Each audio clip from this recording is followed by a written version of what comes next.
जय Hind. I Manish Sevta welcomes you all in the दक्षिणाई classroom. बच्चों, आप पढ़ रहे हैं मैकेनिक्स का एक बहुत ही अच्छा चैप्टर जिसका नाम है वर्क पावर एनर्जी, और हम यहाँ पे इसका होमवर्क डिस्कस करने वाले हैं। तो लेक्चर 1 में जो आपके पास में होमवर्क था, आपने चैप्टर को स्टार्ट ही किया है, तो मतलब होमवर्क ज़्यादा तो नहीं है। और आइए हम 1 बाय 1 सब सवालों को करते हैं। तो अपने सब सवाल कर रहे हैं ना, आपको कहीं पर भी कोई दिक्कत आई हो तो आप यहाँ पे उसको देख सकते हैं। तो बच्चे सबसे पहले अपन चलते हैं फर्स्ट प्रॉब्लम के अंदर। फर्स्ट प्रॉब्लम में क्या बोल रहा है? A block of mass m is pulled on rough horizontal surface which has static friction coefficient mu. A horizontal force F is applied that is capable to move the body uniformly with speed v. Work done पूछा है आपसे। देखिए first problem की अगर हम बात करें that is A1, उसमें क्या बोल रहा है? ऐसे आपके पास में एक ब्लॉक है, ठीक है जी, ब्लॉक बना दिया। आप यहाँ पे ऐसे एक फोर्स लगा रहे हैं और इस फोर्स की वजह से ये जो ब्लॉक आपके पास मूव करता है वो स्पीड v से मूव करता है। यहाँ पे जो स्पीड आ रही है इसकी, दैट स्पीड इज v, ठीक है। अब पूछ क्या रहा है? सबसे पहले ये पूछ रहा है द वर्क डन। देखिए फोर्स की डायरेक्शन देखना जरूरी है, फोर्स हॉरिजॉन्टल डायरेक्शन में है, पता लग गया। ये सबसे पहले पूछ रहा है वेट ऑफ ब्लॉक की वजह से वर्क डन कितना है। देखिए वेट किस तरफ लग रहा है? नीचे की तरफ लग रहा है। अच्छा, अगर मैं पूछूं वर्क डन का फॉर्मूला क्या होता है, तो वर्क डन का फॉर्मूला है एफ डॉट एस, ऐसा ही होता है। इसको अगर आप खोलेंगे तो ये बन जाएगा एफ एस कोस थीटा। ये क्या बताता है? ये बताता है फोर्स और डिस्प्लेसमेंट के बीच का एंगल कितना है। तो अगर आप यहाँ पे देखें, फोर्स इस तरफ है, फोर्स mg, किसका वर्क डन देख रहे हैं अभी हम? सबसे पहले देख रहे हैं वेट का वर्क डन। तो अगर वेट का वर्क डन देखें तो mg नीचे की तरफ लग रहा है, बहुत बढ़िया। और बॉडी जा किस तरफ रही है? इस तरफ जा रही है। तो अगर आप एंगल देखेंगे दोनों में, तो दोनों में एंगल कितना है? 90 डिग्री। और अगर ये एंगल 90 डिग्री है तो वर्क डन कितना हो जाएगा? 0। फिजिक्स आपके पास, फिजिक्स उसी वर्क डन को कंसीडर करता है जिसमें डिस्प्लेसमेंट का कुछ ना कुछ component along the line force के अलोंग आ रहा हो। अगर ऐसा नहीं हो रहा, जैसे इस वाले केस में हो रहा है कि वेट नीचे की तरफ लग रहा है, डिस्प्लेसमेंट इस तरफ आ रहा है, कोई भी कंपोनेंट डिस्प्लेसमेंट का इसके अलोंग नहीं आ सकता, तो उसको वर्क डन मानता नहीं है।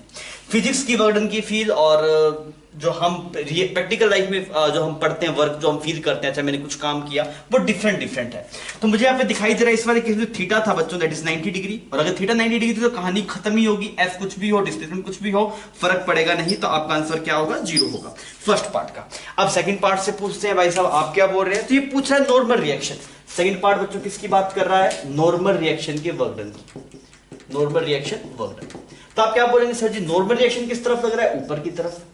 नॉर्मल रिएक्शन ऊपर की तरफ, डिस्प्लेसमेंट इस तरफ, एंगल कितना? 90 डिग्री। अगेन थीटा कितना आपके पास? 90 डिग्री। तो वर्क डन कितना हो जाएगा? 0 हो जाएगा। सी पार्ट से पूछते हैं भाई तुझे क्या चाहिए? सी पार्ट बोल रहा है फ्रिक्शन का वर्क डन बताओ। मैं कहा बता देते हैं फ्रिक्शन का वर्क डन। तो फ्रिक्शन के लिए पहले एफबीडी बनाया हमने, क्लियर। फ्रिक्शन किस तरफ लग रहा है? पीछे की तरफ। कितना? म्यू एम जी, सही, ठीक है। कितने टाइम में वर्क डन पूछा इन्होंने? टी टाइम के अंदर पूछा है। तो फ्रिक्शन इस तरफ लग रहा है और पार्टिकल इस तरफ जा रहा है, और टी टाइम में कितना आगे चला जाएगा? वीटी आगे चला जाएगा। तो मैंने वर्क डन का फॉर्मूला लगाया that is F dot S. तो क्या बन गया? एफ एस कोस, एंगल कितना है बताइए दोनों के बीच में? एंगल है 180 डिग्री। तो कोई डिस्प्लेसमेंट इस तरफ है, फोर्स इस तरफ है, तो एंगल कितना है बच्चों? 180 डिग्री। बात समझ में आ गई? तो वैसे आप फील भी कर सकते हैं, सर मैं फ्रिक्शन फोर्स पीछे की तरफ लगा रहा है, फ्रिक्शन बोल रहा है भाई पीछे चलिए, बोलेगा नहीं मैं आगे जा रहा हूं, तो फ्रिक्शन क्या रहेगा? मेरे कुछ अपोजिट हो रहा है, तो उसके लिए कैसा वर्क डन है? Negative work done. आप फील से भी ये बात समझ सकते थे, और एक्सप्रेशन तो आपके पास है ही। अगर आप यहां से देखेंगे तो मैंने फोर्स की वैल्यू पुट करी that is mu M G, और यहां पे डिस्प्लेसमेंट आया वीटी, और कोस 180 डिग्री की वजह से एक माइनस लगाना है। तो फ्रिक्शन बच्चों कैसा वर्क कर रहा है आपके पास? नेगेटिव वर्क कर रहा है। फिर हम बात करते हैं डी ऑप्शन के अंदर। तो डी ऑप्शन है बच्चों, आपसे पूछ रहा है इस फोर्स के द्वारा कैसा वर्क डन है? कौन सा फोर्स? जो ये फोर्स यहां पे लग रहा है। तो यार इस फोर्स की वजह से अगर मुझे वर्क डन चाहिए तो कितना होगा वो? आप ऐसे एफबीडी में इसको दिखाएंगे तो ये फोर्स इस तरफ लग रहा है और डिस्प्लेसमेंट भी इसी तरफ है, वीटी। वर्क डन का फॉर्मूला लिखा आपने एफ डॉट एस। तो ये कितना बन जाएगा? That is F S cos theta 0 degree. आपकी बार अगर आप फोर्स और डिस्प्लेसमेंट में एंगल देख रहे हैं तो कितना आ रहा है बच्चों? 0 डिग्री आ रहा है आपके पास। तो अगर आप इसको सोल्व करने जाएंगे तो एफ की वैल्यू एफ रख दो और ये वाली वैल्यू बीटी रख दो, अगर आंसर इस फॉर्म में है। अगर आंसर इस फॉर्म में नहीं है तो आपको पता है कि इस बॉडी पे एफ नेट 0 है। क्यों एफ नेट 0 है? आंसर किस फॉर्म में लिखा हुआ देख लेते हैं एक बार। आंसर एफ की फॉर्म में नहीं है। तो मैंने क्या बोला कि ये फोर्स किसके बराबर होगा? This force which be is equal to mu M G. Sir क्यों बराबर होगा? क्या रीजन है इस बात का? बिकॉज ये बॉडी आपके पास में इसका एक्सीलरेशन नहीं है, इस बॉडी का, ये कांस्टेंट स्पीड से मूव कर रही है, और अगर एक्सीलरेशन नहीं है मतलब इस पे एफ नेट 0 होना चाहिए। तो इस पे इस तरफ फोर्स एफ लग रहा है, पीछे की तरफ म्यू एम जी लग रहा है, और एफ नेट को 0 करने के लिए एफ किसके बराबर होना चाहिए? Mu M G. तो आप चाहें तो यहाँ पे एफ को म्यू एम जी लिख सकते हैं, जो कि आंसर में लिखा हुआ है, तो ऐसा रिजल्ट बन जाएगा। क्लियर है बच्चों? तो सवाल खत्म होता है। ये बिल्कुल बेसिक सवाल था जो आपको आइडिया देता है भाई साहब आप किसी फोर्स का वर्णन कैसे लिखते हैं। ठीक है, आइए अपने आगे बढ़ते हैं बच्चों। आइए अपने सेकंड सवाल पे चलते हैं, दैट इज A2। इसमें क्या बोल रहा है कि कोई बंदा है वो गार्डन के अंदर रोलर को पुल कर रहा है और कितनी डिस्टेंस, 20 मीटर की डिस्टेंस तक पुल करता है। जो फोर्स लगा रहा है दैट इज 20 kg वेट। इस वर्ड को पढ़िए, that is 20 kg weight, 20 kg weight. इसको ये फोर्स कितना फोर्स है? ये तो 20 kg तो फोर्स नहीं है ना, ये तो मास है। 20 kg वेट फोर्स है, तो इस फोर्स को क्या लिखिए? 20 kg का वेट। 20 kg का वेट कितना होगा? मल्टीप्लाई 10 कर दो, तो 200 न्यूटन। इस चीज को पढ़ना आपको आना चाहिए। एक एक्सपीरियंस से चीज बोलता हूं, मोस्टली जो जनता फंसती है वो सवाल पढ़ने में फंसती है। आपको सवाल बहुत ही ढंग से पढ़ना है। अगर आपने सवाल से ढंग से पढ़ा है तो सवाल आप सोल्व हो जाएगा। पहले आप सवाल को पढ़िए, फिर अपने दिमाग में प्लान बनाइए ये सवाल कैसे सोल्व होगा। अगर आपको प्लान नहीं मिला तो पेन मत उठाइए, पहले आप सोच के आप पहले ये कंप्लीट कर लीजिए भाई साहब ये सवाल कैसे होना चाहिए। अगर आप इस बात को पिक कर लेंगे, अगर आपने ये देख लिया भाई साहब प्लान, वो आपके दिमाग में क्लियर हो गया भी ये सवाल ऐसे होगा, तो फिर सवाल करने में टाइम नहीं लगता। तो सोचना आपको, जब सोचे तो पेन मत उठाइए, तब सिर्फ सोचिए, और जब पेन उठा ले फिर तो सोचा हुआ होगा दिमाग में, तो बहुत तेजी से सवाल हम कर पाएंगे। तो मुझे समझ में आ गया भाई साहब, इसने बोला है कि ये आपके पास जो डायरेक्शन है वो 60 डिग्री इंक्लाइंड है आपके पास में। यहाँ पे ये जो आपके पास में फोर्स की डायरेक्शन है वो 60 डिग्री इंक्लाइंड है, बना दिया ऐसे। और ये फोर्स कितना है आपके पास? 200 न्यूटन। ठीक है, और क्या बोला है सवाल में? वर्क डन पूछा है ना इससे। तो यार ये कितना डिस्टेंस मूव कर रहा है? 20 मीटर की डिस्टेंस मूव करवाता है और वर्क डन पूछा है, इस फोर्स का वर्क डन कितना होगा। तो हम सिंपल फॉर्मूले से काम करते हैं। तो मैंने बोला वर्क डन का फॉर्मूला होता है आपके पास F.S। तो कितना आएगा आपके पास? That is F cos 60, that is 200 cos 60। नहीं ऐसे नहीं करते अपने, बिल्कुल फोर्स को फोर्स ही लिखते हैं। कितना है? 200। डिस्प्लेसमेंट कितना है? 20। और F और S में जो एंगल है थीटा वो कितना है बच्चों? 60 डिग्री। तो मैंने लिख दिया यहाँ पे cos 60 डिग्री। क्लियर? तो ये वैल्यू कितनी आ रही है आपके पास? That is 400 divide by 2। और तो कितना आ जाएगा बच्चों आपके पास? नहीं, मल्टीप्लाई 10 रह गया ना आपके पास, 200 ऐसे कर 220। अब ठीक है, ये 100 आ गया। तो बच्चों आगे 2000 न्यूटन, सॉरी 2000 जूल। वर्डन की बात की ना आपसे, दैट इज 2000 जूल। बात समझ में आ गई? तो वर्डन की यूनिट पता होनी चाहिए, दैट इज जूल। इसको आप एक और तरीके से भी कर सकते हैं, फोर्स से कंपोनेंट ब्रेक कर लो। ये कितना हो जाएगा? F cos 60 और ये कितना हो जाएगा? F sin 60। एक तो बेसिक अप्रोच बता दी ना मैंने। आप ऐसे कंपोनेंट ब्रेक करके बोलेंगे तो आप बोलेंगे सर इसकी वजह से वर्क नहीं आएगा। क्यों वर्क नहीं आएगा भाई साहब? ये फोर्स ऊपर की तरफ लग रहा है, डिस्प्लेसमेंट इस तरफ, एंगल 90। तो ये वर्कडन में काम नहीं कर रहा, वर्कडन में सिर्फ यही फोर्स काम कर रहा है। और इस वाले केस में जो एंगल है वो 0 है। किसके बीच में? F और S के बीच में। तो आप डायरेक्टली भी कर सकते थे F cos 60, फोर्स की बजाय कितना आ जाएगा? F cos 60 और डिस्प्लेसमेंट कितना? 20, तब भी सेम रिजल्ट आएगा। क्लियर है? दोनों सोच रहे कि अप्रोच डिफरेंट है। अभी जो हमने किया बेसिक से किया, बिल्कुल फॉर्मूला बेस से, पर हम फिजिक्स कर रहे हैं, हम चाहते हैं गणित थोड़ा कम लगाया जाए, फॉर्मूले में कम बुझा जाए, तो हमने कंपोनेंट ब्रेक कर दिए। दिखने में दोनों एक ही चीज है, पर ये फील देता है ये चीज आपको, अच्छा ये वाला फोर्स कोई वर्क नहीं कर रहा, ये फोर्स कर रहा है, और ये वाला फोर्स डिस्प्लेसमेंट की डायरेक्शन में, इस वजह से थीटा का कोई चक्कर नहीं है, कोस थीटा 1 बन जाएगा। क्लियर है बच्चों? छाप लीजिए बच्चों। प्रॉब्लम नंबर 3 देखते हैं। प्रॉब्लम नंबर 3 में आपको कुली बना दिया, बोला भाई साहब आप कुली हैं और आपके सिर के ऊपर लोड रखा है, फील कर लेते हैं भाई साहब 10 kg का लोड लेके चल रहे हैं। ठीक है भाई साहब, क्या करना है अब? हम मूव करते हैं 5 मीटर डिस्टेंस हॉरिजॉन्टल डायरेक्शन में। तो मैं ऐसे लोड लेके चला, 5 मीटर आगे चला, मेरा वर्क आएगा क्या? तू बता सर। फोर्स ऊपर की तरफ, डिस्प्लेसमेंट इस तरफ, एंगल कितना? 90 डिग्री। और एंगल 90 डिग्री तो कहानी खत्म। तो क्योंकि कहानी खत्म, वैसे अगर फोर्स आपने, क्योंकि उस वेट को होल्ड करने के लिए mg ऊपर की तरफ लगाना पड़ रहा है और आप जा रहे हैं आगे की तरफ, दोनों में एंगल कितना है? 90 डिग्री। किस किस में? फोर्स और डिस्प्लेसमेंट में। और जब फोर्स और डिस्प्लेसमेंट में एंगल 90 डिग्री होते हैं तो वर्क डन कितना आता है? 0 आता है। तो सबसे पहले जो हॉरिजॉन्टल डायरेक्शन वाला है उसका आंसर तो हो जाएगा 0। सेकंड में क्या बोला? पहले का आंसर आ गया भाई साहब 0। हम कौन सा सवाल कर रहे थे? A3 कर रहे थे। तो फर्स्ट का जवाब तो आपके पास में आ गया 0, अगर हॉरिजॉन्टल डायरेक्शन में जा रहे हैं तो। ठीक है, सेकंड वर्टिकल डायरेक्शन की बात करते हैं। वर्टिकल डायरेक्शन में देखिए फोर्स भी आप ऊपर लगा रहे हैं और जा भी आप ऊपर रहे हैं, समझ में आ रहा है? तो फोर्स भी मेरा ऊपर की तरफ है, कितना है फोर्स? दैट विल बी उसके वेट के बराबर, और मेरा डिस्प्लेसमेंट भी ऊपर की तरफ है। तो अब की बार तो वर्क आएगा। तो मैंने वर्क से पूछा भाई कितना आएगा तू, तो बोलेगा अब की बार जो थीटा है वो 0 है। ठीक है, तो फोर्स की वैल्यू देखता हूं। तो फोर्स की वैल्यू कितनी आएगी? दैट इज mg, और डिस्प्लेसमेंट आपको सवाल में गिवन है, दैट इज 5 मीटर। सवाल में देखा m की वैल्यू कितनी है? m की वैल्यू है 10 kg, तो ये बन गया 100 multiply 5, that is 500 joule. Clear है बच्चों? तो A3 सवाल खत्म होता है।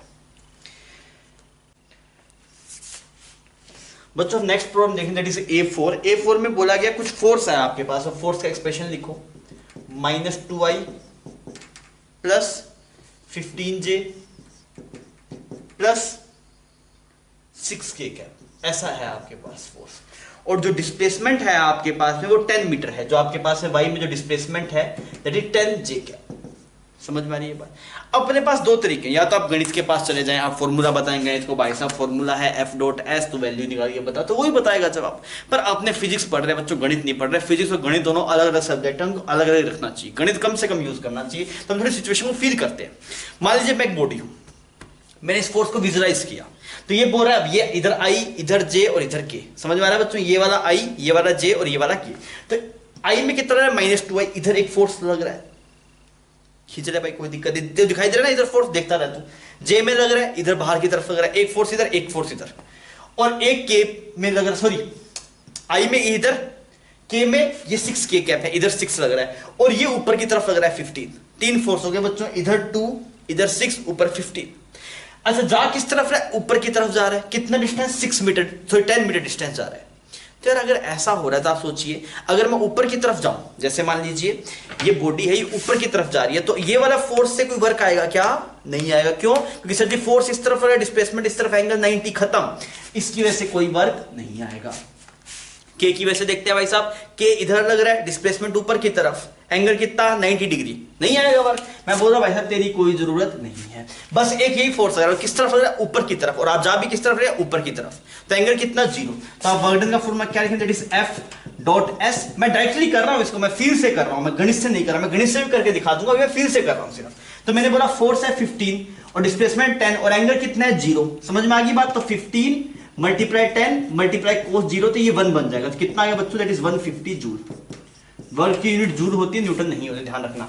अच्छा अगर हम एक बेसिक से करें, मतलब आप गणित को बोले भाई साहब अपने को फॉर्मूला पता है, गणित तो काम कर दे, तो वो बोलेगा अपने भी कर देंगे, गणित भी अपना गुलाम है। अगर आपको गणित गणित पता है तो गणित आपका गुलाम है।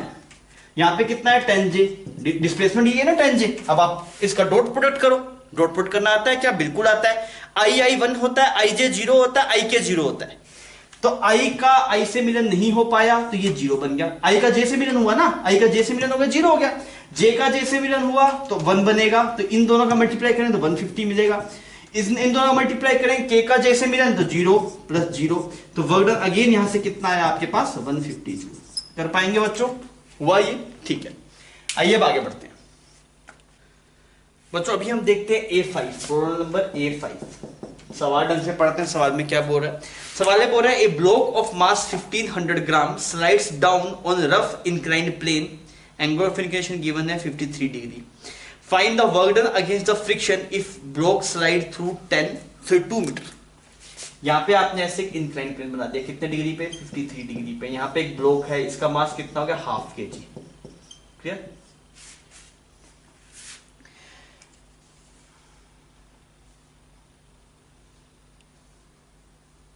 अच्छा अब देखिए यार, आपको बोल रहा है कि फ्रिक्शन का वर्क डन कितना है अगर ये 2 मीटर नीचे आता है। तो मैंने बोला फ्रिक्शन के लिए तो म्यू चाहिए, म्यू तो नहीं की बना, अब क्या करें भाई? सवाल में पढ़, सवाल में कुछ लिखा हुआ है। सवाल में क्या लिखा है? कांस्टेंट वेलोसिटी से मूव कर रहा है। अगर कांस्टेंट वेलोसिटी से मूव कर रहा है इसका मतलब क्या? इस पे एफ नेट 0 होगा। कौन कौन सा फोर्स लग रहा है? नीचे लग रहा है mg sin थीटा, और इस तरफ क्या लग रहा है बच्चों? फ्रिक्शन लग रहा है। आपको बोला गया it is moving with constant velocity, block is moving with constant velocity। अच्छा अगर ऐसा हो रहा है कांस्टेंट वेलोसिटी से मूव करते, एफ नेट कितना होना चाहिए आपके पास? 0 होना चाहिए। और अगर एफ नेट 0 होगा तो स्मॉल एफ, ये जो फ्रिक्शन है वो mg sin थीटा के बराबर होगा। बात समझ में आ गई? ठीक है, अब बात समझ में आ गई सर। फोर्स पता है, डिस्प्लेसमेंट इस तरफ है, फोर्स और डिस्प्लेसमेंट में एंगल कितना? 180 डिग्री। कितना एंगल? 180 डिग्री। तो आप क्या बोलेंगे? जो वर्क डन आपके पास में आएगा that is mg sin theta multiply displacement. Displacement कितने का? 2 मीटर का डिस्प्लेसमेंट है, और एक माइनस लगा दिया। माइनस लगा दो क्योंकि आप पता है सर अपोजिट डायरेक्शन में आ रहा है, तो वहां पे अगर आप गणित से पूछेंगे तो बोलेगा कोस 180 डिग्री। और फिर से देखें समझ में आया सर, आप फ्रिक्शन ऊपर खींच रहा था पर ब्लॉक ना लाइक नीचे चला गया, तो उसका कुछ नेगेटिव काम हुआ ना।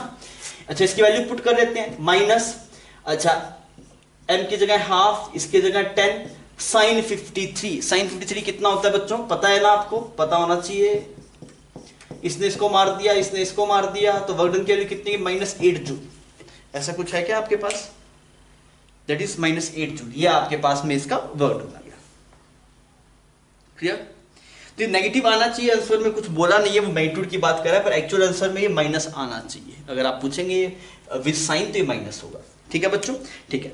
अब आइए अपने बात करते हैं प्रॉब्लम नंबर A6 की। एक और सवाल है आपके पास A6, उस पर चर्चा करते हैं। A6 सवाल पढ़ते हैं सही ढंग से क्या बोल रहा है। A block of mass 20 kg, यहां पे ऐसे एक ब्लॉक ऑफ मास है, यहां पे 20 kg इंक्लाइंड प्लेन पे, is slowly slide up on a smooth inclination by 53 degree. यहां पे 53 डिग्री है और यहां पे कोई फ्रिक्शन विक्शन नहीं है, ऐसे बोलना चाह रहा है। Calculate the work done by the person in moving the block through 4 metre if driving force is parallel. सबसे पहले जो फोर्स लगाया वो इस तरफ लगाया है इसने, और कितना मूव करवा रहा है बच्चों?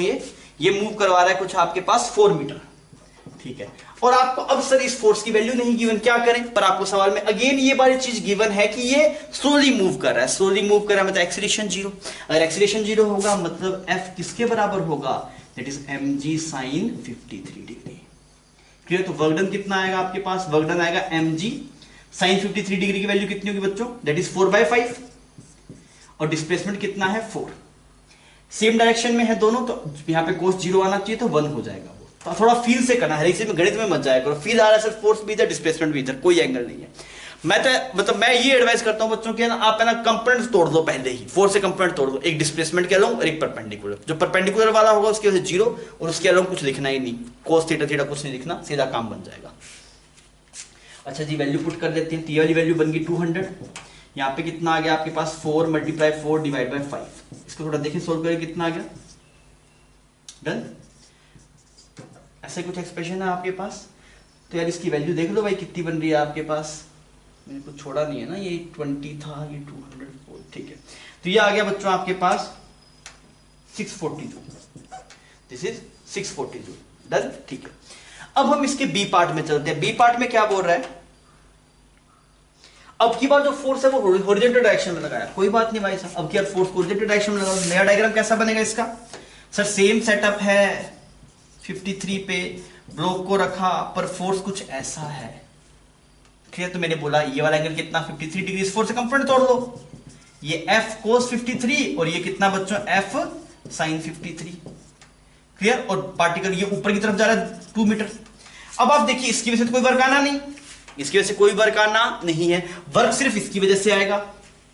और अगर स्लोली मूव करवाना है तो F cos 53, अब ये F का नाम कुछ F डैश रख दो, तो ये जो F डैश cos 53 होगा वो अब किसके बराबर होगा? mg sin theta.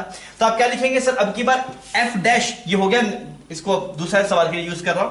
F dash क्या लिखूंगा मैं? F डैश cos 53 किसके बराबर होगा बच्चों? mg sin 53।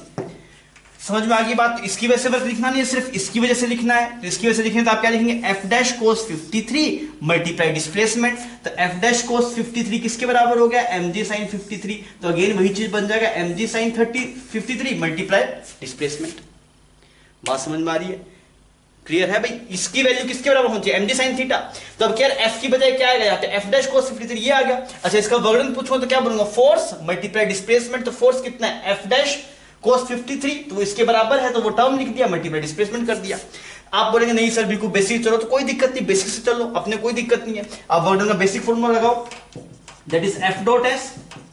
तो F की जगह क्या लिखेंगे? F dash cos, sorry F, ये रहा फोर्स, ऊपर की तरफ डिस्प्लेसमेंट, और एंगल कितना? 53। तो कितना बन जाएगा? F dash S cos 53। cos 53 F dash की वैल्यू हमें निकालनी होती है। F डैश cos 53 कितना होगा? F dash cos 53 mg sin theta के बराबर था। अगेन वही चीज बन गई, देखिए mg sin theta multiply 5। Clear? तो अगर आप नया नया इस चैप्टर को आपने पढ़ा है तो ये सवाल का सेकंड पार्ट आपको थोड़ा बेहतर लग सकता है। थोड़ा सोचिए इसके बारे में। आप एक तो बेसिक फॉर्मूले से कर सकते हैं, पर मैं एडवाइस करूं थोड़ा फील कीजिए, कंपोनेंट ब्रेक कर लो फोर्स के, समझ में आ जाए। अच्छा, इसकी वजह से वर्क नहीं आएगा, इसकी वजह से आएगा, और इसकी वजह से कितना that is force multiply displacement आप डायरेक्टली कर पाएंगे, तो बात बन जाएगी। तो जवाब उसमें भी सेम ही आएगा, बिकॉज टर्म्स कुछ बदले नहीं ना, सेम की सेम टर्म आएगा। इसका रिजल्ट भी कितना आएगा? 640। ठीक है बच्चों, तो इसका सेक्शन ए जो है पार्ट 1 का वो यहीं पे खत्म होता है। बच्चों अभी हम एक्सरसाइज 1 का पार्ट 2 कर रहे हैं, और पार्ट 2 के सबसे पहले हम चलते हैं सेक्शन ए के ऊपर। सेक्शन ए में सबसे पहला जो सवाल है A1, उसमें क्या बोल रहा है आपको, उसे बोल रहा है कि ऐसे एक पार्टिकल सर्कुलर मोशन में घूम रहा है, जैसे हम एक रस्सी से पत्थर को घुमाते हैं तो कैसा मोशन आता है आपको दिखाई दे रहा है, ऐसा मोशन आता है। तो इसको अगर हम बोर्ड पे बनाएंगे तो ऐसा कुछ मोशन है। वर्टिकल सर्कल नहीं बोल रहा मैं, उसको हॉरिजॉन्टल सर्कल बोल रहा हूँ ना। आप मानिए ये बोर्ड इस प्लेन में है तो हॉरिजॉन्टल में सर्कल बन रहा है आपके पास, ठीक है। अगर आप फील करेंगे तो हर एक टाइम पे जो सेंट्रीपिटल फोर्स होगा वो सेंटर की तरफ होगा। सेंट्रीपिटल फोर्स हमेशा किस तरफ होगा बच्चों, सेंटर की तरफ, सही है। और डिस्प्लेसमेंट किस तरफ होगा, इस तरफ होगा। तो ये जो फोर्स वेक्टर है ये डिस्प्लेसमेंट वेक्टर है। तो अगर आप हर एक इंस्टेंट पे देखेंगे तो ये वाला एंगल कितना बनेगा, 90 डिग्री बनेगा।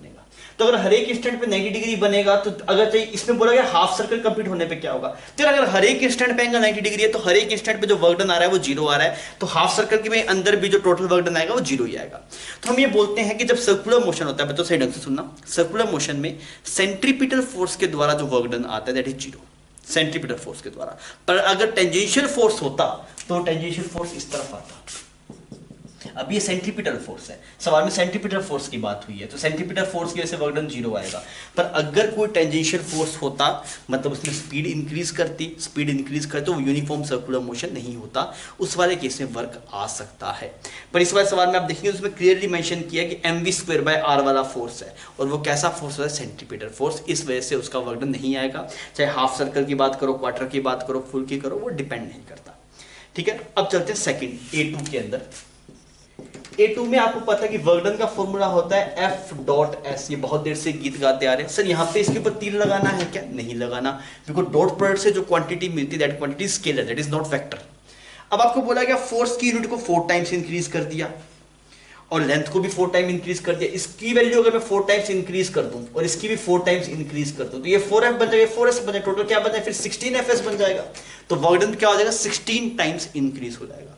तो बहुत ही आसान सा सवाल था, तो A2 हमने कर दिया, उसका आंसर A होगा। फिर बात करते हैं थर्ड की, A3 प्रॉब्लम की बात करता हूं मैं। ए थर्ड में क्या बोल रहा है कि एक आदमी है वो ऐसे दीवार पर से धक्का मारता है, पूरी दिन धक्का मारता रहा पर दीवार नहीं चली। भाई कैसे चलेगी, तो शक्तिमान थोड़ी है, मैं दीवार नहीं चली। अब दीवार नहीं चली तो यार वर्क डन काउंट होगा क्या, नहीं काउंट होगा। भाई साहब फिजिक्स बोलता है अगर जिस पॉइंट पे आपने फोर्स लगाया उसका डिस्प्लेसमेंट नहीं आया तो उसका वर्क डन नहीं कंसीडर होगा। बात समझ में आ रही है। तो इसका बोल देंगे कि सर एक आदमी दीवार को धक्का मारता है और उसको डिस्प्लेस करने में फेल हो जाता है, होगा ही भाई साहब वो, तो उसका वर्क क्या होगा, कोई वर्क नहीं होगा भाई साहब, जीरो वर्क होगा। तो सी ऑप्शन इसके अंदर आपका मैच कर जाएगा। क्लियर है, ठीक है। इसका आंसर कितना हो जाएगा बच्चों, 0।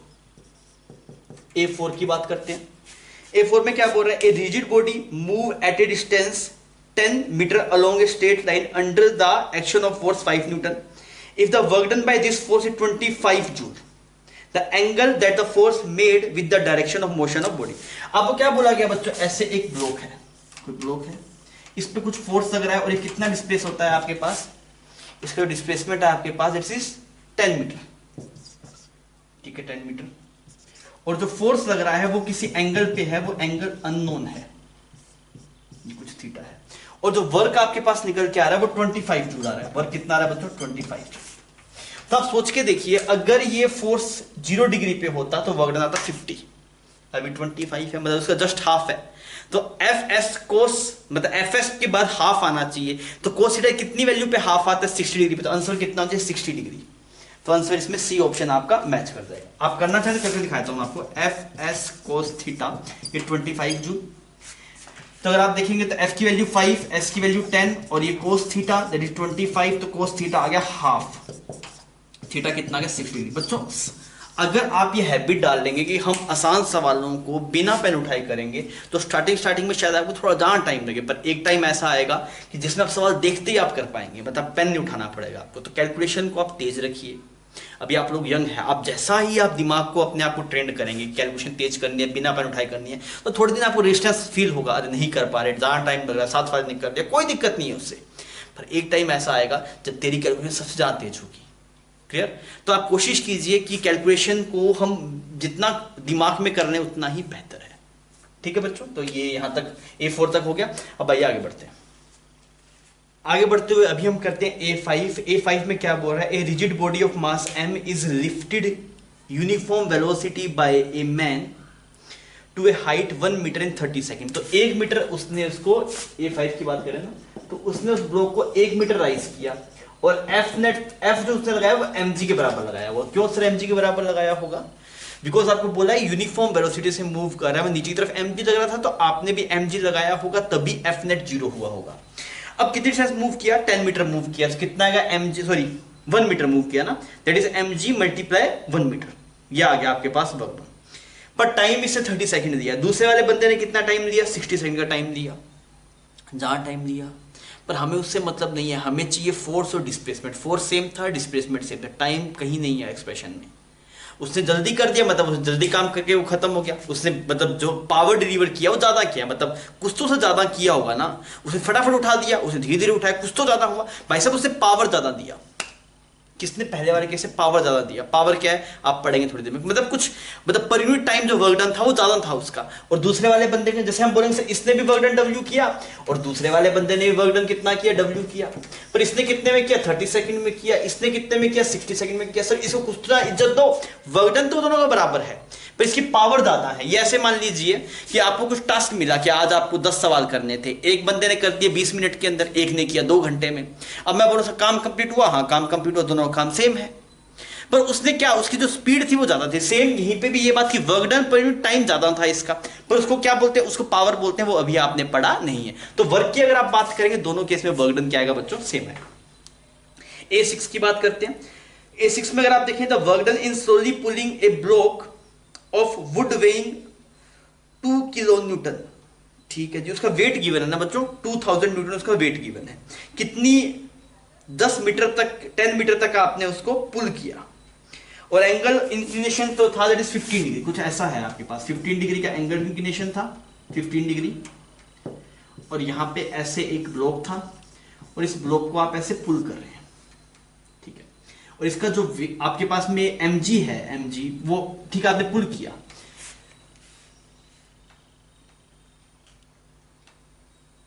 स्लोली पुल करना बोल दिया बच्चों, स्लोली पुल करना बोल दिया, मतलब ये mg sin थीटा f के बराबर ही होगा। तो f किसके बराबर होगा? mg sin theta. बच्चों अब ये पूछ रहे वर्क, तो वर्क डन का फॉर्मूला क्या आएगा? दैट इज फोर्स इतना है, डिस्प्लेसमेंट इसकी डायरेक्शन में कितना हुआ? 10 मीटर का डिस्प्लेसमेंट हुआ। ये बोल रहा है सवाल में, वो 10 मीटर का डिस्प्लेसमेंट है, ठीक है। अब वैल्यू पुट करता हूं। देखिए सवाल में आपको गिवन है that is would wait given 2 kilo Newton का। अगर वुड वेट गिवन है मतलब ये मास नहीं है, ये वेट है, तो mg की वैल्यू गिवन है ना, तो इस वाली टर्म की वैल्यू कितनी? 2 किलो न्यूटन। तो क्या बोले? 2000 न्यूटन। साइन थीटा कितना होगा? साइन 15 डिग्री, और ये आ गया 10 मीटर। अब आपको साइन 15 की वैल्यू पता होनी चाहिए। ये अप्रोक्स आता है 0.2588, इसको लिख देंगे मल्टीप्लाई 10। अगर नहीं पता तो आप जान लीजिए इसको ना, ठीक है। तो अगर आप इसको सोल्व करने जाएंगे बच्चों, तो ये वाली टर्म किलो जूल की फॉर्म में लिखा हुआ है ना, तो इसको 1000 को हम बोल देते हैं किलो जूल। इसको यहां से हटा के किलो जूल लिख देता हूं, बिकॉज किलो जूल क्या होता है? 1 kilo joule is equal 1000 joule. और इसको जब आप अगर सोल्व करने जाएंगे तो ये बनेगा 5.17 किलो जूल। ये आपके पास वर्क बना देगा, ठीक है। इसमें साइन 15 की वैल्यू थोड़ा आइडिया होना चाहिए, तो आप सवाल कर पाते हैं, ठीक है बच्चों। बढ़ते हुए चलते हैं A7 पे। तो A7 में क्या बोल रहा है कि a 50 kg man with 20 kg load on his head climb up 20 steps और 0.25 meter height each. Find out the work done by the man on the block. अब देखिए यार, आदमी को जो ब्लॉक पे जो फोर्स लगाना पड़ रहा होगा, वो ब्लॉक कितने का? 20 kg का है। तो ब्लॉक पे जो फोर्स लगाना पड़ रहा होगा वो 200 न्यूटन का फोर्स लगाना पड़ रहा होगा। अब देखिए एक स्टेप की जो हाइट है वो आपको गिवन है। कितनी हाइट गिवन है एक स्टेप की? एक स्टेप की हाइट है बच्चों आपके पास that is 0.25 metre, that is 1/4 metre. और ऐसे कितने स्टेप चला? 20 स्टेप चला। टोटल हाइट कितना मूव किया वो? Height rate 1/4 multiply 20 that is 5 metre. 5 metre आप इसको ऊपर मूव करवाया, तो वर्क डन कितना हो गया? तो बंदे ने जो फोर्स लगाया वो भी ऊपर लगाया, डिस्प्लेसमेंट भी ऊपर की तरफ है, बिकॉज स्टेप अप हुआ, स्टेप डाउन होता तब नेगेटिव वर्क डन आता। तो अगर आप बोलेंगे work done that is F dot S, angle 0 है दोनों के बीच में, तो फोर्स हुआ 200, यहाँ पे 5, तो कितना आ गया बच्चों? 1000 जूल। तो ऐसा कुछ ऑप्शन है क्या आपके पास? सी ऑप्शन मैच कर जाएगा, ठीक है। अभी हम बात करते हैं 8th प्रॉब्लम की। कंप्लीट मैथमेटिकल सवाल है। इनिशियल पोजीशन वेक्टर गिवन है, फाइनल पोजीशन वेक्टर गिवन है, फोर्स गिवन है, वर्क डन पूछा है। अब देखिए पहले आप ये बताइए, मान लीजिए मैं आपको बोलूं एक पोजीशन वेक्टर है RA, दूसरा पोजीशन वेक्टर क्या है बच्चों? RB। तो आप मैं पूछूं इस वाले पॉइंट का नाम A है, इस वाले पॉइंट का नाम B है, तो AB वेक्टर क्या होगा? AB वेक्टर, बिकॉज वही तो डिस्प्लेसमेंट वेक्टर है, जैसे मान लीजिए ये वाला पॉइंट है, तो अगर आप यहाँ पे आर ए आर बी की वैल्यू अगर आपको मैं दे दूं तो ए बी वैक्टर कितना हो ये आपको बताना है। तो आप क्या लिखेंगे, R A vector plus A B vector is equal to R B vector. Triangle rule of vector, मतलब triangle rule of vector addition से कर रहा हूं मैं। तो जो डिस्प्लेसमेंट वेक्टर आता है A B vector, it is R B minus R A vector. तो अगर आप इस सवाल में देखेंगे तो आर ए वेक्टर है आपके पास R1 जो आपको गिवन है, that is 3 2 minus 6, 3 2 minus 6, 3 I cap 2 J cap और माइनस 6 के कैप।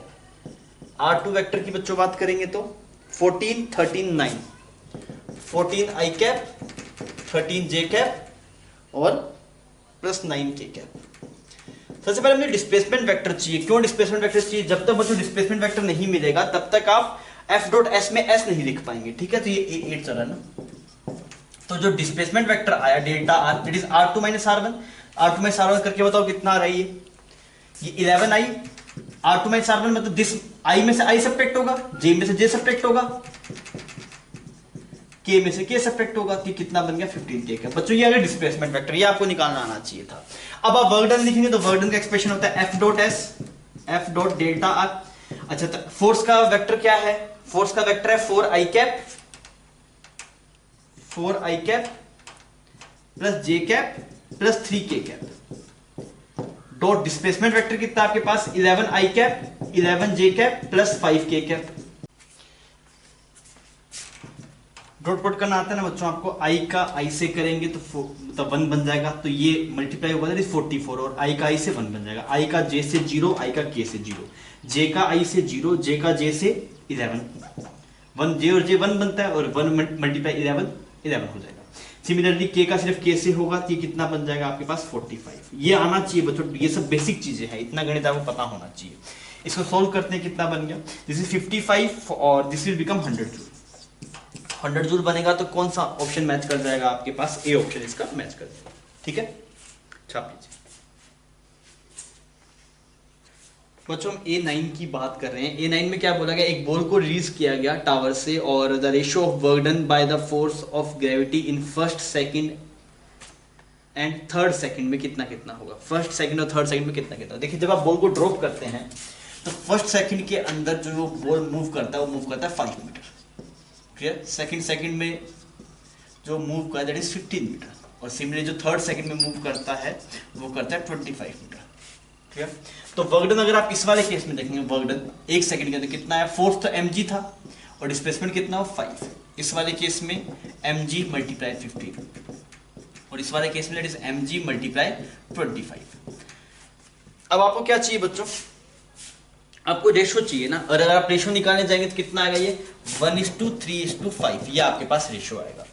तो कौन सा ऑप्शन मैच कर जाएगा इसमें? सी ऑप्शन आपके पास मैच कर जाएगा, A9 का ऑप्शन सी, ठीक है। अब हम चलते हैं 10th प्रॉब्लम पे। 10th प्रॉब्लम थोड़ा सा बढ़िया है। इसमें अगर आप देखेंगे तो यहाँ पे ऐसे आपके पास में एक लिफ्ट है और लिफ्ट के अंदर ऐसे एक ब्लॉक है और इस ब्लॉक का मास कितना है आपके पास m है, ठीक है। और ये लिफ्ट कहाँ पे जा रहा है, ऐसे ऊपर की तरफ जा रहा है, ऐसे a एक्सीलरेशन से। इस पर टेंशन लग रहा है कुछ t, क्लियर। सबसे पहले तो आप इस टेंशन की वैल्यू निकालें, टेंशन की वैल्यू कितनी होगी। तो हम कैसे निकालेंगे, ग्राउंड फ्रेम से हम ऑब्जर्व करेंगे तो मुझे ये ब्लॉक ऊपर जाता हुआ दिखाई देगा। तो मैंने इसका FBD बनाया, तो ऊपर की तरफ टेंशन लग रहा है, नीचे की तरफ mg लग रहा है और ये ब्लॉक ऊपर की तरफ जा रहा है a एक्सीलरेशन से। तो मैंने लिखा t minus mg is equal to ma। तो t की वैल्यू आपके पास निकल के mg प्लस ma, ये टेंशन आ गया। तो आपसे पूछा गया टेंशन का वर्क डन, तो फोर्स तो मिल गया। अब डिस्प्लेसमेंट देखते हैं, डिस्प्लेसमेंट कितना होगा बच्चों इस वाले केस में। डिस्प्लेसमेंट होगा, इनिशियली रेस्ट शुरू हुआ ना,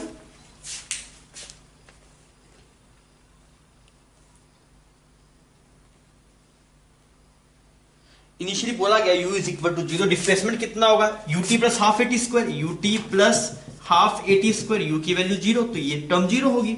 हाफ a की वैल्यू कितनी है a और मल्टीप्लाई टी स्क्वायर, ये डिस्प्लेसमेंट हो गया। तो भाई साहब जो वर्क डन निकल के आएगा वो क्या आएगा, that is force multiply displacement. क्यों, क्योंकि फोर्स और डिस्प्लेसमेंट जो एंगल है आपके पास दैट एंगल इज 0।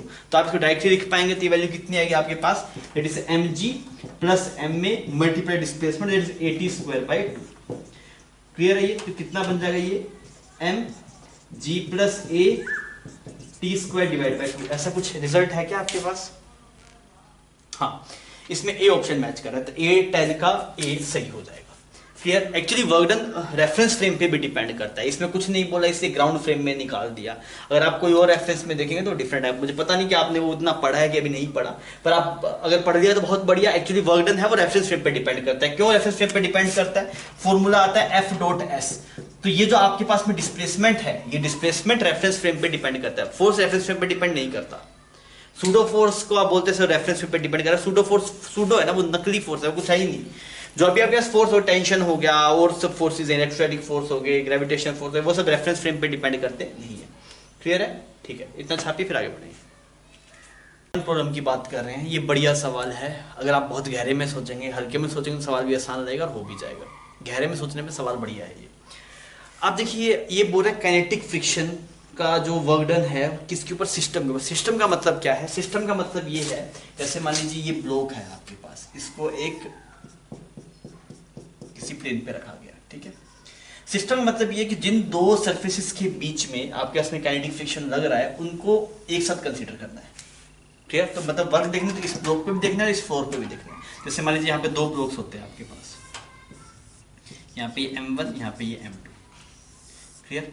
आपके पास में जैसे मान लीजिए अभी दो ब्लॉक है, तो आपसे पूछा कि काइनेटिक फ्रिक्शन वर्क, यहाँ पे काइनेटिक फ्रिक्शन लग रहा है, मान लीजिए इसके रिस्पेक्ट में मूव कर रहा है, तब आपसे पूरे सिस्टम की बात, मतलब सिर्फ इस ब्लॉक की बात नहीं कर सकते, पूरे सिस्टम की बात करनी पड़ेगी। पूरे सिस्टम की बात मतलब ये जो आपके पास में काइनेटिक फ्रिक्शन था वो इंटरनल बन जाना चाहिए। इंटरनल कब बनेगा? जब यहाँ पे जहां जिन सरफेस के बीच में आप काइनेटिक फ्रिक्शन लग रहा है उनको आप मतलब एक सिस्टम में काउंट करें, मतलब इन दोनों को मिला के वर्क डन बताना है, इसके ऊपर भी इसके ऊपर भी। अगर सिर्फ इसके ऊपर पूछता है तो बोलते हैं काइनेटिक फ्रिक्शन का work done on a body. अब क्या बोला? On a system. On a system मतलब जहां जहां पे फ्रिक्शन आपके पास काइनेटिक फ्रिक्शन लग रहा है उन दोनों सरफेस के ऊपर निकाल के बताना है। तो आप ये वाला हमेशा नेगेटिव आता है, आप कोई भी केस में करेंगे तो हमेशा नेगेटिव आएगा। आप यहाँ पे करके देख लीजिए, F4 आपने जैसे मूव करवाया इसको, तो काइनेटिक फ्रिक्शन किस तरफ आएगा? μmg। अभी तो F4 मूव भी नहीं कर रहा, तो इसके ऊपर तो वर्क डन 0 है, सिर्फ इस पे आएगा, दैट विल बी नेगेटिव। तो आपने ये बात बोल दी कि फ्रिक्शन, काइनेटिक फ्रिक्शन का work done on a system, ये बात ध्यान रखना, on a system will be always negative. On a body it में बी पॉजिटिव, 0 और नेगेटिव। वो किस पे डिपेंड करता है? वो फ्रेम ऑफ रेफरेंस पे डिपेंड करता है। तो वो आगे की चीज है, आप कभी सर पढ़ाएंगे थ्योरी में तो आपको बता देंगे ये चीज कि काइनेटिक फ्रिक्शन का जो वर्क डन है वो फ्रेम ऑफ, मतलब work done frame of reference पे डिपेंड करता है। तो अगर आप बात करें काइनेटिक फ्रिक्शन का work done on a body, तो वो नेगेटिव, पॉजिटिव, 0 कुछ भी हो सकता है। On a system it will be always negative. आप कोई भी केस उठा के देख लीजिएगा जहां पे भी आपने काइनेटिक फ्रिक्शन लगता हुआ देखा होगा, वहां पे सब में अगर आप ऑन ए सिस्टम की अगर आप बात करें, दोनों पे देखना, ऊपर वाले पे भी नीचे वाले पे, जिन दो सरफेस लग रहा है दोनों सरफेस को कंसीडर करना है, तो वहां पे वो आपको 0 दिखाई देगा। क्लियर? सिमिलरली अगर हम बात करें एडिशनल इंफॉर्मेशन में, स्टैटिक फ्रिक्शन का work done on a system 0 आता है। On a system, on a system, system और बॉडी को डिस्टिंग्विश कर पा रहे हैं। सिस्टम मतलब जिन दो सरफेस में लग रहा है उनको एक साथ, मतलब दोनों पे निकालना है आपको। जैसे ये दो मार्कर्स अपन स्लाइड कर रहे हैं तो इस पे भी निकालना है, इस पे भी निकालना है, तब ये सिस्टम में काउंट होगा। तब आप बोलेंगे कि आपने वर्क डन लिया, वो सिस्टम का लिया। अगर सिर्फ एक मार्कर पे निकाले, that is a work done on a body. तो स्टैटिक फ्रिक्शन का work done on a body में भी 0, पॉजिटिव, नेगेटिव कुछ भी हो सकता है। On a system it will be always 0। अभी हम बात करते हैं last, that is 812 number problem. 812 में क्या बोल रहा है? A person walking on a horizontal road with a load on his head does no work on the load against gravity. सही बात है, अगर आदमी ने उस लोड को उठा रखा है और वो चल रहा है तो उसने कोई वर्क नहीं किया। ठीक है। स्टेटमेंट सेकंड, स्टेटमेंट 1 तो मुझे सही लग रहा है। स्टेटमेंट सेकंड की अगर हम बात करेंगे तो no work is said to be done if the direction of force and displacement of the load are perpendicular to each other. सही बात है, ये हम बहुत बार कई सवालों में हमने ये देख लिया कि फोर्स और डिस्प्लेसमेंट में एंगल 90 डिग्री है तो वर्क डन कितना आना चाहिए? 0 आना चाहिए। तो स्टेटमेंट 1 ट्रू है और स्टेटमेंट 2 भी ट्रू है और ट्रू 1 का करेक्ट एक्सप्लेनेशन भी है। तो आप 12th का ए ऑप्शन करेक्ट बोल देंगे। ठीक है बच्चों, हम लेक्चर 1 का लास्ट सवाल कर रहे हैं होमवर्क का, वो है आपके पास है पार्ट 3 का problem number 1। Part 3 problem number 1। अच्छा, इसमें क्या बोल रहा है आपके पास कि 2 ब्लॉक्स हैं और हर ब्लॉक का मास आपके पास में m है। ठीक है, और जब आपने F फोर्स लगाया तो ये दोनों साथ साथ मूव नहीं कर, there is sleeping between the blocks. ठीक है, अगर स्लीपिंग बिटवीन द ब्लॉक्स है मतलब दोनों में अलग अलग दोनों का डिस्प्लेसमेंट होगा, अलग अलग डिफरेंट एक्सीलरेशन होगा। आपको ये बोला गया कि नीचे वाला ब्लॉक है वो कुछ L मूव करता है। ठीक है, अब कुछ चीजें आपसे पूछी गई है कि ब्लॉक ए पे फ्रिक्शन का वर्क डन कैसा होगा। तो चलिए FBD में चलते हैं। तो अगर आप देखेंगे तो इस वाले ब्लॉक के रिस्पेक्ट में ब्लॉक पीछे जाता हुआ दिखाई देगा, क्योंकि अगर आप मान लीजिए गाड़ी पे बैठे हैं, बस पे बैठे हैं, और अगर आप देख रहे हैं उसकी बस की छत पे कुछ रखा हुआ है, एकदम चला तो वो सामान कहां जाए, पीछे जाएगा, इसके रिस्पेक्ट में इधर जाएगा। तो इस ऊपर वाले ब्लॉक पे, इसका नाम कुछ ए है, इसका नाम कुछ बी है, तो ऊपर वाले ब्लॉक पे जो फ्रिक्शन लग रहा होगा बच्चों, वो आगे की तरफ लग रहा होगा, और इस वाले ब्लॉक पे जो फ्रिक्शन लग रहा होगा वो पीछे की तरफ लग रहा होगा, बिकॉज एक्शन एंड रिएक्शन। इसका नाम यहाँ पे कुछ एफ और ये वाला एफ, ऐसा सेटअप है। अब आप ये चेक कीजिए कि अगर ये एफ की वैल्यूज कैसी होगी, मतलब ये म्यू एम जी से बड़ी है, 2 म्यू एम जी है, 3 म्यू एम जी, कैसी हो सकती है, थोड़ा आइडिया लेके चलते हैं। एक बार हम मान के चलते हैं, if both blocks move together, if both block move together, तो उस वाले केस में क्या होता है बच्चों, एक्सेलरेशन जो सिस्टम का आता है वो आता है f/2। आपने इन दोनों को एक सिस्टम मान लिया, एक साथ चल रहे हैं तो एक सिस्टम मान लिया, एक्सेलरेशन आता f/2 है। फिर अगर आप इस वाले ब्लॉक के रिस्पेक्ट में इसका एफबीडी बनाते हैं, इस वाले ब्लॉक के रिस्पेक्ट में इसका एफबीडी बनाते, एफबीडी ऑफ ए किसके रिस्पेक्ट में, विद रिस्पेक्ट टू बी, तो आपको क्या दिखता, एक तो फ्रिक्शन दिखाई देता आगे की तरफ, that is mu M G, और एक सूडो लगता, और सूडो इस तरफ लगता है आपके पास, इट इज f/2। अब आप देखिए, अगर आपको स्लीपिंग करवाना है तो ये खींचने वाला फोर्स बड़ा होना चाहिए म्यू एम जी से, और अगर स्लीपिंग नहीं करवाना तो ये वाला फोर्स छोटा होना चाहिए। आपको पता है एक्चुअल केस में क्या रहा, स्लीपिंग हो रहा है, तो f/2 will be greater than mu M G, तो f की वैल्यू क्या आएगी, 2 म्यू एम जी से बड़ी आएगी। इससे आपको आइडिया लग गया कि सर जो ये फोर्स है ये 2 म्यू एम जी से बड़ा है। क्लियर है ये बात, ठीक है। तो इसका एक्सेलरेशन कितना है इस वाले ब्लॉक का, दैट इज, इस पे कुछ F1 फोर्स लग रहा है, इस पे कुछ Fnet कुछ 2 फोर्स लग रहा है, तो Fnet 1 की जो वैल्यू है आपके पास, वो वैल्यू आपके पास है म्यू एम जी, और Fnet 2 की जो वैल्यू है वो कितनी है बच्चों, F minus mu M G, that is F minus mu M G, और F की वैल्यू 2 म्यू एम जी से बड़ी है। तो आप क्या बोल सकते हैं, इस पे जो नेट फोर्स है वो बड़ा आ रहा है म्यू एम जी से, समझ में आ रहा है, क्योंकि इसकी 2 म्यू एम जी से बड़ी है, तो इस पे Fnet है वो म्यू एम जी से बड़ा आ रहा है, और इस पे Fnet कितना है, म्यू एम जी, दोनों का मास सेम है। तो अगर मैं बोलूं इसका एक्सेलरेशन A1, इसका एक्सेलरेशन कुछ A2, तो आप क्या बोलेंगे, A2 is greater than A1। मतलब अगर आप ग्राउंड फ्रेम में देख रहे हैं तो इसका एक्सेलरेशन ज्यादा आएगा और इसका एक्सेलरेशन आपके पास कम आएगा। इतनी बात सही है, ठीक है। अब इसका मतलब अगर ये कुछ L मूव किया तो ये L मूव नहीं करेगा, ये L से कम मूव करेगा। क्यों L से कम मूव करेगा, क्योंकि इसका एक्सेलरेशन ज्यादा है, इसका एक्सेलरेशन क्या है आपके पास कम। तो मैं क्या बोल रहा हूं, displacement of A will be less than L। Clear. अब आप सब ऑप्शंस कर सकते हैं। सबसे पहले फर्स्ट पे चलते हैं। ए ऑप्शन में क्या आप बोल रहे हैं, work done by friction on block A, block ए पे फ्रिक्शन का वर्क डन, तो कितना आएगा। सबसे पहले हम ए वाले पार्ट को कर रहे हैं, तो जो फ्रिक्शन का जो वर्क डन आएगा that is mu M G multiply L1। L1 क्या है, इसका डिस्प्लेसमेंट, या फिर आप इसे LA बोल सकते हैं। तो LA के L से कम है, तो समझ में आ गया, और ये पॉजिटिव आएगा, तो आप क्या बोलेंगे पी ऑप्शन में, जो वर्क डन आएगा दैट विल बी पॉजिटिव, और उसकी value mu M G L से कम होगी। ठीक है, पी और क्यू ऑप्शन आपके पास मैच करेंगे, सॉरी पी और आर। बी की बात करते हैं। बी ऑप्शन में क्या बोल रहा है कि work done by friction on block B, B block के ऊपर कैसा होगा। तो अगर आप बी ब्लॉक पे देखेंगे तो क्या बोलेंगे, बी ब्लॉक पे फ्रिक्शन फोर्स है म्यू एम जी, और ये मूव कितना किया, म्यू एम जी एल। तो फ्रिक्शन फोर्स इस तरफ जा रहा है, तो फ्रिक्शन का जो वर्क डन है दैट विल बी नेगेटिव। तो आप बोलेंगे सर एक तो क्यू आएगा, और वैल्यू कितनी है, exactly mu M G L ही आएगी, क्योंकि एल डिस्टेंस मूव किया, फ्रिक्शन फोर्स के लिए म्यू एम जी थी आपके पास, तो क्या आएगा, एस आ जाएगा। क्यू और एस ऑप्शन मैच कर जाएंगे। अब हम बात करते हैं बच्चों सी वाले में। फिर बोला गया work done by friction on block A plus work done by friction on block B.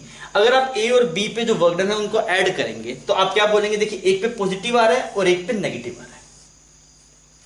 या फिर आप ऐसे भी समझ सकते थे, इससे पहले हमने स्टेटमेंट दिखाई था कि काइनेटिक फ्रिक्शन लग रहा है ना इसके बीच में, और दोनों को मिला के देखें तो सिस्टम बन गया। तो आप बोल सकते हैं काइनेटिक फ्रिक्शन का वर्क ऑन ए सिस्टम कैसा आता है, नेगेटिव आता है।